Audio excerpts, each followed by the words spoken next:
Aloha. Hey, so I'm out in the field today, chopping grass, baby. Yeah, been a little challenging for me last couple days. Got back from Korea, ran some balance sheets on, put some numbers in a spreadsheet to see what's possible in farming, and it's kind of heartbreaking, to be honest, here, that our society and the way our Federal Reserve System works, it doesn't really support or make farming conducive, especially for young people. And so if we expect to get more young people into the fields and grow our food, the average age farmer is about 60, 65, somewhere in there. So if we expect more young people to step up and start taking over this job, which, let me tell you, it takes more than one season to learn how to do this. I can tell you, the first season you farm, you may succeed, beginner's luck, but then you'll run into all kinds of issues. And to succeed in the long term, we really need an economy that works, something that encourages you. I get a lot of my strength because as I believe heavily in God, and that the Lord will do the heavy work for me and lift things, and even though my body may hurt and it may bleed, it's not really me. I'm doing it for a bigger, broader purpose, and that drives me. And also, changing the paradigm. I'd love to see us get off GMO and get back to IMO and get back to life technology and get back to the things that truly soil sustenance and making our lands richer. So anyway, out here working it. Met with my dad earlier. We did a little field walkthrough at about 9 o'clock this morning. And I just wanted to talk story with him because yesterday I had made that observation that the other side of the field, the leaves were dying off a lot more than mine. I don't have nearly as much leaf die off, but my dad had an interesting observation that the other side of the field, he's been juicing it with chemical ferts, and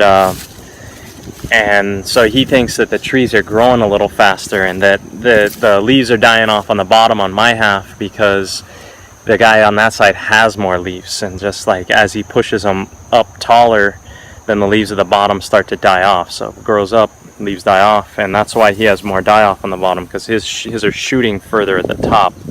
I don't know if that's true or not. I still have growth happening, but I also know that my growth up here is yellowing, and that's a sure sign that the trees are hungry, just like I'm hungry. I wasn't able to eat this morning. I had to get out of bed, roll out at 8, which I was up to 1, working, emailing people about natural farming, kind of checking, getting back in tune from my trip, just checking in with, all kinds of stuff. People ask me all kinds of weird things that I have to kind of deal with as a forefront leader, and so just out here, really pushing it, giving it all I got, and I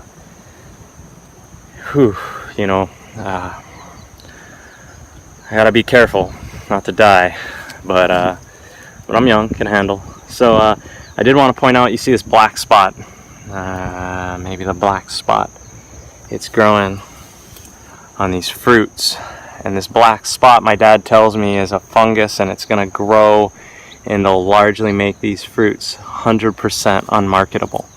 So as this black spot grows, this thing will turn into a big canker and get larger and larger. So either A, I gotta come out here with some sulfur and hit it, but it's already pretty well established, or B, I gotta shift over to the microbes and really get a fungal tea. The JMS is not cutting it, or at least at my frequency of spraying, which is, I think I sprayed the field once, which again, that's not cutting it either. I really need to get the ability, either sack the fuck up as a person or get some equipment and subsidize myself with fossil fuels and this whole Babylonian industry that isn't sustainable in the first place. It's crazy that we burn fossil fuels to grow fruit. Okay, I'm gonna clean up my language a little bit. This stuff should grow out of the ground without us spending millions of years worth of accumulated sunlight energy that's stored in the ground that has toxins in it that when we release into the atmosphere it kills us all, to grow food. This stuff should grow on its own. A field like this is crazy. Monoculture is, what the hell are we doing? Should be interplanted with all kinds of things, and I should be walking around. But the jux to that is that I got this iPad, I'm recording on it, you're watching this on YouTube. None of that would be possible with subsistence agriculture.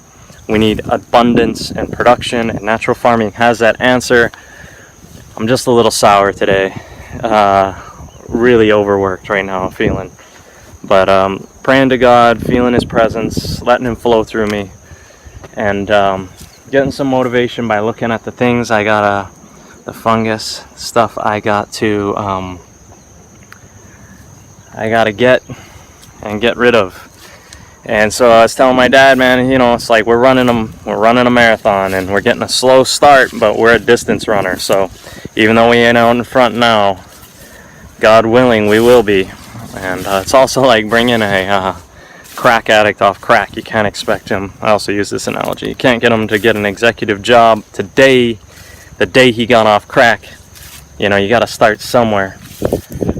And at least he's stopped doing crack, and that's where we're at in the field. We've got off crack. We're now feeling the withdrawals. Our body's shaking. It's like we're coming off coffee. We've got a fat headache. We're like, oh, am I ever gonna live through this? And it's like, yeah, persevere, brother.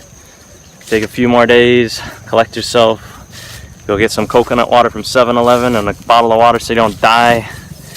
Come back, do a few more rows, then go teach elementary school, and come back in the afternoon and cut some more grass. You got this, buddy. You got it. Good pep talk. All right. Love you. Aloha.